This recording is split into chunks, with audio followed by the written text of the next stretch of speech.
Hey guys, welcome to the No Varsity Show. It's your boy, Jimmy motherfucking King.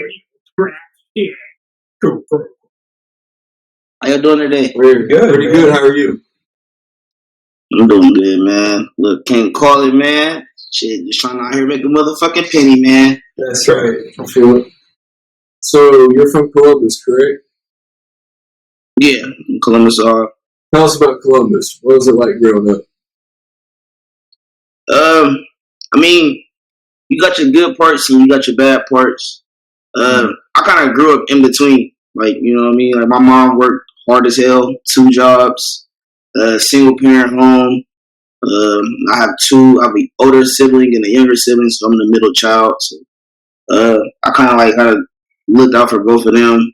I kind of stayed out. I grew up out east all my life, but I grew up out east, like off of Main Street area, for like a good 10 years of my life. And then once my mom worked her way up to like moving out towards Canal Winchester, so we moved to like my say sophomore year. So that's where I met a couple of my homies that make music and stuff like that. And you feel me, just politic out there, and I politic out back where I grew up at too. So it's just like I got the best of both worlds, kind of. You know what I mean? Like the street dudes fuck with me, and then you know what I mean. My homies back from where I hang out at high school and shit at too. They fuck with me too. So That's what's up, though. So, what high school did you go to, if you don't mind me asking? I went to Independence High School, East. Okay. I went to Yorktown Middle School and Eastwood Middle School, and then I went to Douglas Elementary alternative. Yeah, so I kind of went to like all public schools the whole time going to school. So, a little shout, I guess, but so I'm a coach at Heidelberg University, which is D3 school, but one of our guys, a freshman this year, Keyshawn Harris, if you know the name, he went to Independence High School. So, just His name sounds like a kind of like ring a bell. He's a basketball. Yep, basketball. Yeah, I fucking heard of his name for sure. Just out here, you know, on the 270 Hoops page or something like that, Instagram. Right. Mm-hmm. Yeah, probably for sure. But yeah, was it all music for you, or were you involved in anything else in school or growing up? What were you into? So everything like it's kind of like music related, damn near. Like I've always had a passion for music. I've always loved music. I started off with music, like falling in love with music when I was about like 12 or 13 years old. Maybe a little bit earlier than that. I tried playing the drums. That was like the first instrument I played ever. Was trying to play the drums. My cousin that taught me that kind of a little bit growing up. And then as I got into middle school, I played saxophone and I played bass drum. So, but as I was going into high school, I'm like, man, I can't be playing a fucking band. Like, motherfuckers gonna be talking shit. Right? For real. So, yeah, so I'm like, bro, I gotta still be able to still be intact with music somehow. But as we were going into like that 8th grade summer, going into 9th grade summer year, like me and a couple of my homies, they don't even do music anymore. One of them is actually just a full-time dad and loves his kid, and the other one is a tattoo artist and a barber. But we would link up every day after school. I mean, of course, I wasn't really rapping yet, but I was just trying to get in the feel of it. They were rapping, making music and everything, and I was just learning the background of that. I also did theater in high school, so like that's where I like kind of like I'm like so easy to like in like I'm not camera shy at all because it's like I've learned all that in theater, like growing up in high school. So it's like that freshman and sophomore year, me having theater served me X and Y. It's why I'm able to, I'm saying, perform and and shoot videos and stuff like that. So it all came together as in me being an artist as one, like just being able to perform and being able to shoot videos and being able to hold a conversation. I learned all that like really within high school for real. So. That's dope, man. It sounds like you're where you're supposed to be then. Yeah. Yeah, so that song, 3 with Major Zell. Mm-hmm. That was one of my favorite songs. Smoker. For real. Yeah, appreciate it. That's so hard. But Major has been like a friend of mine like for like ever, bro. Like I've been on Major since 2022. Been on Major since like 2017, the end of 2016. But I've never made music with him. Like it was just on like just like straight politics. Like we just kicking it. Like you know what I mean. Smoke weed, kick it with 2K. You know what I mean. Just like we were just homies. But then like one day it was just, I'm like, bro, you gotta do some music with me, bro. We don't have no music together. We just locked in, bro. We like made like 4 or 5 songs that day, and that just ended up being one of the songs that I ended up making. We also got another song called "On Me" that's out. They got a video to it now. The video to 3 is actually already done, but I'm going to re-drop it, so it'll probably be out first part of May, like May 2nd, May 3rd. Okay. Mm-hmm. Yeah. I saw you were with Jim Jones the other day. Oh yeah, that's a crazy one. Yeah. Jim Jones. Shout out Jimmy. Shout out shout out Jimmy. Shout out James.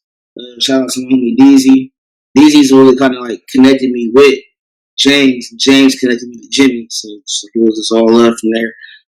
I met James before. My bad, Jim Jones before at an event. He came down here probably like 2 years ago, 3 years ago, and showed up to East High School, showed some love to some kids, and I met him there.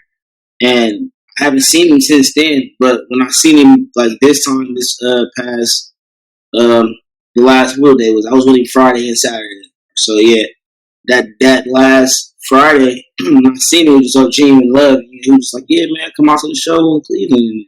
So we went out to the show in Cleveland as well. So that's awesome. It's a cool guy to be around.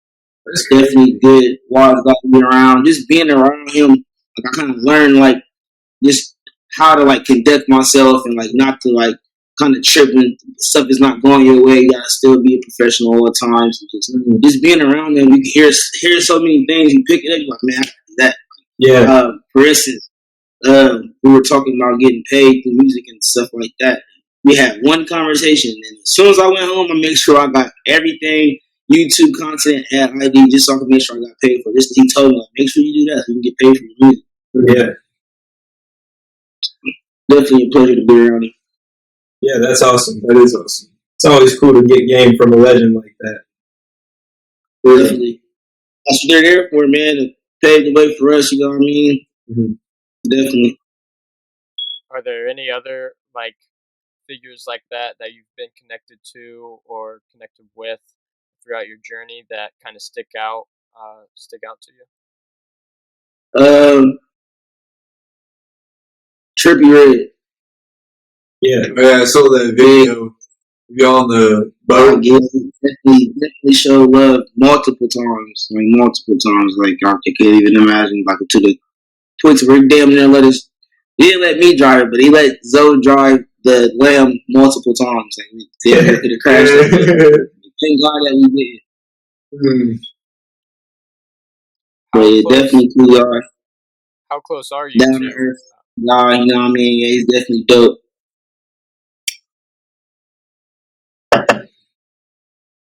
Who else? I'm pretty sure you guys know D Savages. He hang around Trip a lot. Just a lot of the 1400 cats, you know what I mean? They just look out, show love. They never really kind of act funny towards me when I come around. I never really come around like, oh, I'm an artist. I come around and just be myself, and then it just so happens they're like, oh, nigga, you do music? So it's like, yeah, I do music too. So it's like, yeah, I'm not. It's always just genuine love when I come around them guys. More so just here, it's more so them, and then Jim Jones, who I really got. I haven't seen other people like that. I've met 2 Chainz before. Also met Sean Kingston before, but I don't really know them. That's awesome. Mm-hmm. But I'm going to LA actually tomorrow. So it's like, I just hope I just run into somebody out there, run in the studios or something like that. Definitely just going out there to vibe, make some music, network, share my content I got out there, and make new content. Mm-hmm. That's what it's all about, for sure. Yeah, that's what it takes, man. Yeah. Stuff. Yeah. I just took it as if, here, like you got to think bigger than where you live. That's anybody. That's anything that you do. That can be rap. That can be music. That can be band. That can be acting. That can be. I mean, you got to think bigger than where you live at. You know what I mean? It's a whole world. Just waiting to hear what you sound like, who you are, just your character. So you got to be willing to go out there and test the waters. Like, man, do people like me? You know what I mean? Like it kind of sounds funny, but that's really what it kind of is. Like, you got to be a likable person. You know, some people, you know, are villains too, but you know what I mean? You just gotta get out there and go try. You gotta at least find out who you really are and let them know who you really are. Right. That's good advice. It is. So when is your next song dropping? Man, I just want like a mad drop, like just right, like within the past week. I just dropped an EP, which is 4 songs long. I just dropped 3 singles. 3 singles. Dropped a song called Country Time with one of my boys from Akron, Ohio. His name is Trippie. I dropped a song called Stash with me and my boy 448 Rose. He's from Akron, Ohio.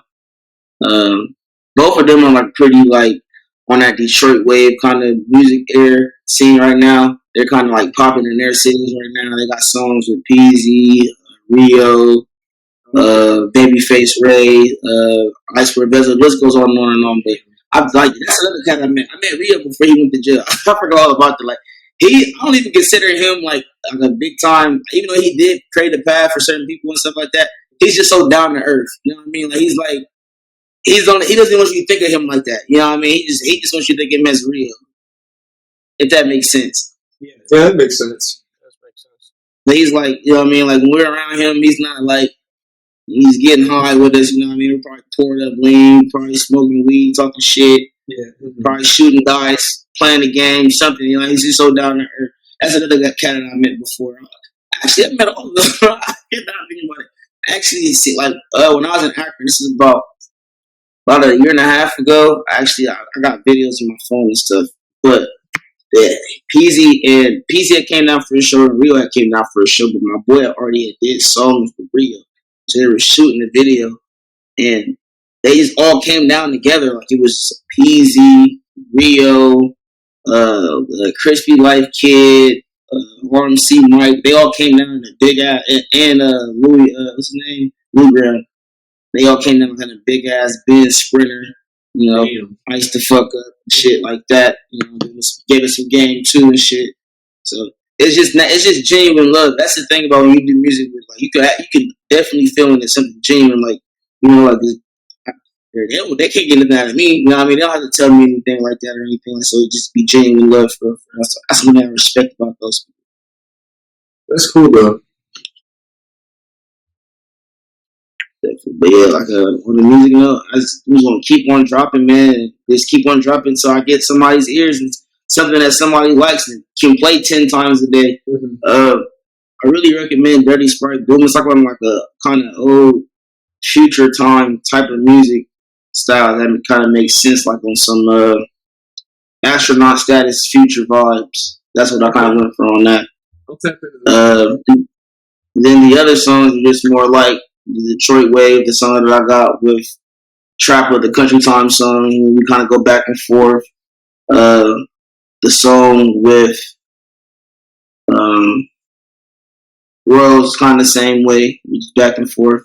But the 3, I had to drop. I'm dropping that on all platforms here actually in the next couple of days, and then we're gonna redrop the video. So that's a song that everybody kind of likes for real. I know I love that shit too. Yeah, I haven't tuned in yet, but I'll have to after this. Oh yeah, definitely. Who do you feel like your biggest musical influences are? I would definitely have to say Future, Bankroll Fresh, Future and Bankroll Fresh. I kind of got a little bit of Gucci, kind of bit of Lil Wayne. Those are all people that I listened to growing up. I even got a kind of different other stuff like Tyler Creator a little bit. I kind of got a little bit of everybody I can listen to, and just like kind of develop my own sound. If I like the sound, I can go on this type of flow, or I can go on this type of flow. I can just gotta. It all depends on what kind of way the beat is sending me. All right, we're gonna do this type of flow, or we're gonna do this type of song. We're gonna make a club song, or we're gonna make a pain song. We're gonna make a joking song, or we're gonna make a serious song. You know what I mean? So it just all depends on how the tempo comes with the instrumental or the track. Yeah, for sure. That's something that Future is kind of known for. Just he's very versatile, expressing his feelings, whether it be on like something like DS2 or Beast Mode or Mm-hmm. something like Save Me or Hendrix. He's got it all. So Yeah, definitely. that's a good guy to get an influence from for sure. Yeah, definitely. I just thought he was like a mega influence in my life. Really, Wiz Khalifa was too, but I don't really kind of rap like him. I just kind of maybe like carry myself as him. When I say that, like that's like once more like damn near if I could have a mentor, I would have him be my mentor because he went so far and how he carried himself and went about it. Like yeah, he was a pothead, but he was like a professional pothead. That makes sense. Yeah. No, he was like one of the first ones. Yeah, but he had all of us doing it, like for sure. Everybody was having camo shorts and flip flops with camo shorts from Chuck Taylor. Yeah. I'm like, damn, man, this dude is cool as fuck. So definitely, like he kind of like saved me damn near. Because like if I wasn't listening to him, I probably just been like all the other cats that listening to Chief Keef and they were going off the wall and shit, man. Like Right. they kind of came in around the same time. I don't know. People really don't even realize that Chief Keef and Wiz Khalifa came in literally around the same time. That's true. Two opposite ends of music. Or Mm-hmm. Yeah, That's the crazy part about it. both fire though. Mm-hmm. Both far. So, I think just being from the Midwest, we just kind of like, I can't speak for anybody else here, but I can speak on me. Like, we kind of just go off like people that we grew up listening to and so much damn near imitate. Because when people were like 14, 15,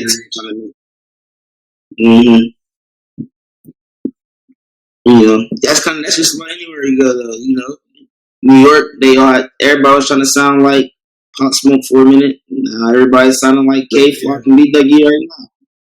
Back in the day, everybody was sounding like LL and B.I.G. So it's just like at different times, it's gonna be different different flows. So it's like you just gotta what wave are you want to catch? That's kind of what LA kind of the same thing too. I mean, just about just anywhere you go. The Midwest isn't really known for having like a hip hop scene for that makes sense. Oh, right? Not at all. Right. Mm-hmm. So you can make like whatever kind of music, and it's I don't know. It's not like there's no like such thing as like he sounds like an Ohio rapper. You know what I mean? Yeah. Nobody's gonna say that. They're not gonna be like, he sounds like an Ohio rapper. They're gonna be like, he sounds like a Detroit rapper, or he sounds like a Chicago rapper. Right. Yeah. Do you think that's just a good about or bad thing? Like Ohio not having an identity, I guess, in rap specifically. Do you think that's good or bad?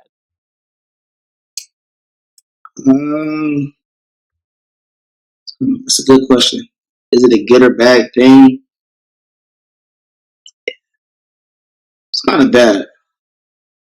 It's kind of bad because it's like there's no originator. Damn near, if that makes sense. Like it's like all right. I know I keep saying that if it makes sense, but it's just it's like a common thing that I say. But nobody rap. That does make sense.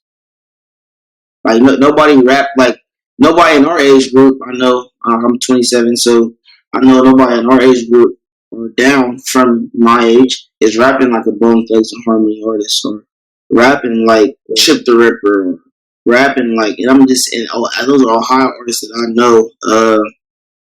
We also we had R&B singers come from out here for real. So once we like kind of figure that like, we don't really have a blueprint. There was not a blueprint coming out of Ohio rapper, really. There has been people that has been able to contain an audience and get their city behind them and a couple of different cities or states behind them, and just make a couple of make some income over it. That's great too. But there's never been like a other. I mean, I can say Bone Thugs and Harmony. I would give and Trippie that title and Bow Wow that title. I really can't think of a lot of different people from Ohio. Maybe Cuddy too. Cuddy. Yeah. Yes, Cuddy. Yeah, he's from. I'm from South. I'm tripping. I forgot he's from Cleveland, right? Yeah, he's from Cleveland. That's where Bone Thugs and Harmony's from too. Yeah. But yeah, I feel like it's been so damn long since he said anything about Cleveland, so I kind of forgot. I damn near thought he was like from like Missouri or something like that. Right, he definitely keeps it low key. He's a great. He's great. I respect Cuddy. I don't listen to him like 24/7, but I definitely had some songs back in the day that I listened to him. Chip on. Marijuana. That was definitely a big song that I used to like. I can't forget the name of the song I used to like. It's like a vampire video. He did it from the soundtrack. But the Kid Cudi was dope. Definitely. But yeah, there really is not a lot of Ohio artists that have made it on a big scale. I feel like you look to somebody like Cudi or Trippie Redd, and that's about Bone Thugs and Harmony. Like, people don't even know they're from Ohio. Mm-hmm. You really wouldn't think if they were at all. Now that you say it does like ring bells in my head that Kid Cudi is from Cleveland. I remember that him coming out day and night. That was like a big single. Yeah, USY. That shit was in movies, and that was something big for Ohio. But you gotta see it. That it's been that long. You know what I mean? Like it's been that long since Ohio's has. So. Right. But I still feel like he's not a contributor to like the sound of Ohio. We're definitely right with saying like there's not one of those because he has such a distinct sound. Yeah, but I don't know. I think it's okay that Ohio doesn't have a developed sound. It's kind of cool in the way that like nobody can say you sound like this, so you kind of free to create your own thing. But then again, like not having an identity in Ohio can be bad for it. It's like somebody has to make that imprint it to the rest of the America. You know what I mean? Who is that guy coming out of Ohio? You know? Yeah. It's been like every so like we say, it's every 10 years maybe. So that happens to us. I mean, look at Brent, for example. You guys know who ESCG is, right? Yeah. The second, the last artist since him to come out of Kentucky, period, was Jack Harlow. And now it's getting popping now. You know what I mean? It's Jack Harlow, and then it was Bryson Tiller. It's like now they have some now people can say like, oh yeah, well we got Kentucky, we have our artists. You know what I mean? So like, but Ohio we don't have that identity.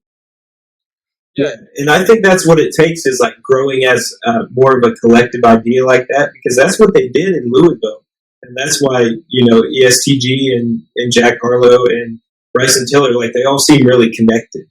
And I feel like if Ohio is going to develop that, that's what they need is that like for artists to connect and do things together.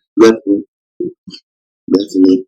And this one thing about Ohio that I can tell you, I've been to a lot of different cities, and they kind of all say the same thing. Nobody wants to come together and unify.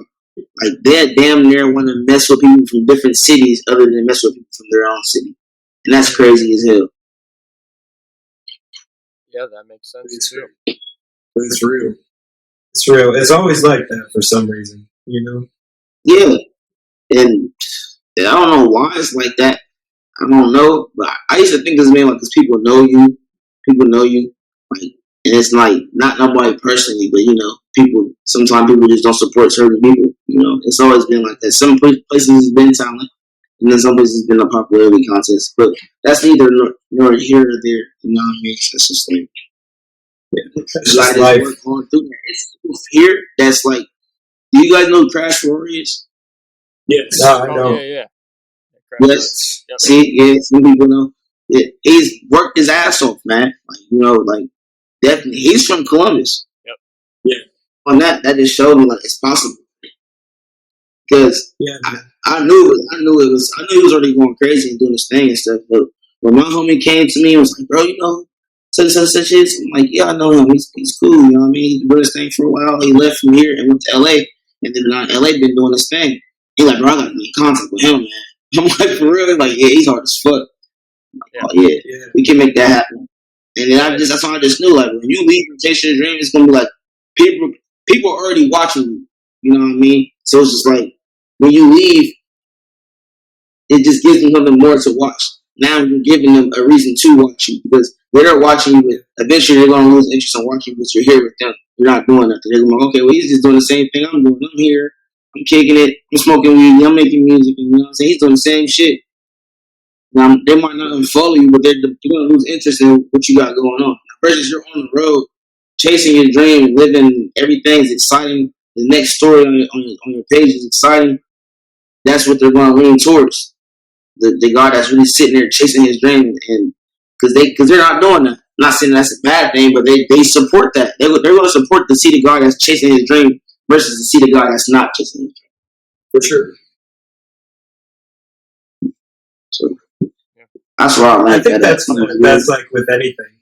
If they see you don't have passion for it, then it's like, it doesn't make it fun to watch. Somebody once told me before, he said, I did a show like 4 or 5 years ago. This is where I actually really took music seriously. I was just mixing and mastering myself and not really buying equipment, just taking the easy route, doing a whole bunch of easy stuff.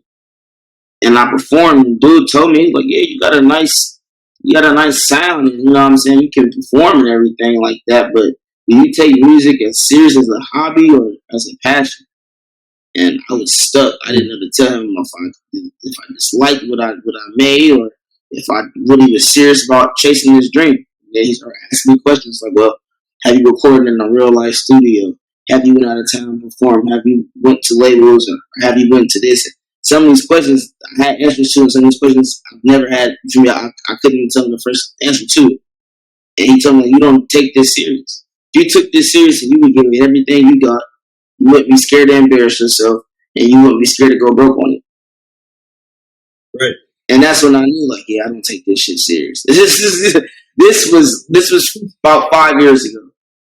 And then that's when I knew, like, all right, I'm going to the studio. I'm getting covered. I'm going to apply for this open mic. I'm going to drive down to Atlanta and do this open mic. I'm going to do this. And then that's when I started being able to get people's attention. People that I already knew that I did music, but never really talked to me about it. That's when they would start talking to me about it. Because they see that I was serious about it. So once somebody sees that you're serious about it, then they'll take you serious about it. Yeah, that's good advice, man.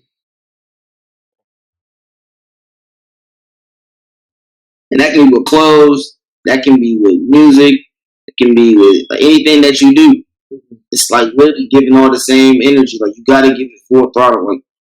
Like shit. Even me, sometimes I half-ass, half foot in, half foot out. And I tell myself all the time, like, I'm not gonna get to where I wanna go if I don't put everything in it. If I don't at least plan it. If I don't at least plan it and make short-term goals and start working towards these goals.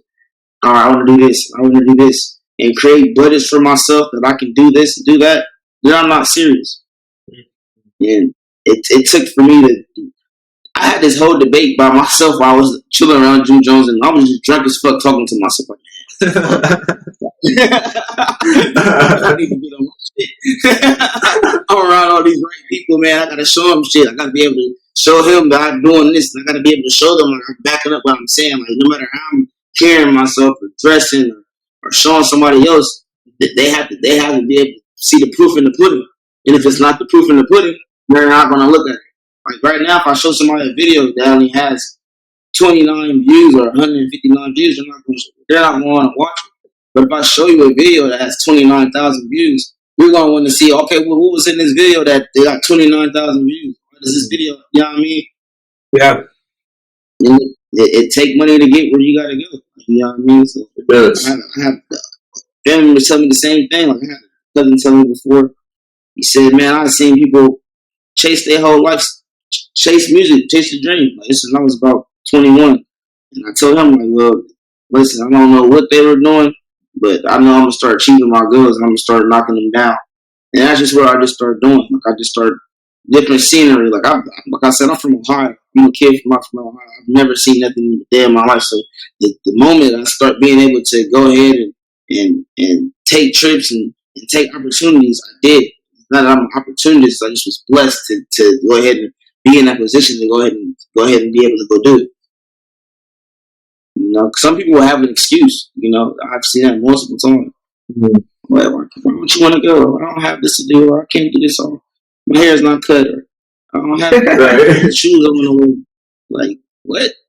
Taking up anything. First time I ever was like around a trip, I was chill. I was like, I don't want to like, you know what I mean, be the dude that's about to rap for him and all that. That'll come later on down the line. That happened like the 5th time he being around him. I'm talking to Zoe like, bro, I'm fucked up, man. We on this yacht, man. I'm about to just rap, bro. He's like, fuck it, go ahead, bro. Like, and that's how the whole Chris Long video even happened for. But you know, the video is so hard. yeah, man, I love the shit out that video, bro. We just flying like for real. Everybody's having a good time. Yeah, man. The backside of that story, man, like my girl hates that shit. Like, whenever she hears I'm about to go to Miami with him, oh yeah, she hates that shit. Sure she does. I could imagine. And you know how women are in Miami, bro. He knows what's about to happen. He's about to have you around all types of motherfuckers, and you're not gonna answer your phone. Like, bro, I don't want to answer my phone. I'm ready to talk long. I'm just letting you know that now. Like, rolling wild trips and all types of shit. Like, I just thank God that like, I was able to be put in. And I'm from Ohio too. You know what I mean? So it's just like, yeah, it's kind of like we all chasing the same dream, but everybody's like, you know what I mean? Everybody's still doing their own thing, sort of. Yeah. But I think anytime you link up with somebody from Ohio, it's always a little bit of mutual love. Definitely, because it's like you know, people from Ohio understand it. Definitely. Yeah. Definitely. I remember this one time I was in Atlanta. I was doing the show down there, and I just so happened to go to the gas station and get gas. And I seen this one dude up there. I'm like, oh man, you from out here? He was like, hell no, man, I'm from Ohio. I could tell you were not from here, but you could tell it's like you from Cleveland or something. He was like, Cincinnati. Man, I ended up making a song with him and all types of shit. Never knew he made music, but it was just the first interaction that we made was just like, bro, I know you're from Ohio. We out here in Atlanta, man. we look out of place. Yeah. That's cool, though. Mm-hmm. I saw you had a, was it an Easter egg hunt? Yeah. Yeah, I had an Easter egg hunt for the kiddos. For the kids? Yeah, for Vloggo. Yeah, because you know all the friends, or just about all my friends got multiple kids. You know, so you know why don't we all just get together and chill and have an Easter egg hunt for the kids? You know that. So believe it or not, that shit is harder than what I thought it was going to be. Why? Putting those Easter eggs together and putting candy in them and shit, it was just like, man, what the fuck? Why did I have to take the time? I'm about to do this shit, but it turned out fun as hell, man. I swear, like all the kids had fun, even my homies had fun. They came through and supported it. It's just a great event. Like I want to plan on doing something like that at least once every 2 years. You know what I mean? So it's like every year I want it to get bigger. Yeah. Yeah, that's something that's something we're kind of big on is just giving back and supporting the community as a whole. So I mean, it's a land of fulfillment. Yeah, absolutely. It is, man. You love to see it. Yeah, because it's like, man, like whenever I get back, it just made me feel like what I came from, like what, or not even what I came from, like just old memories that I used to have and going through shit. That's what it's like.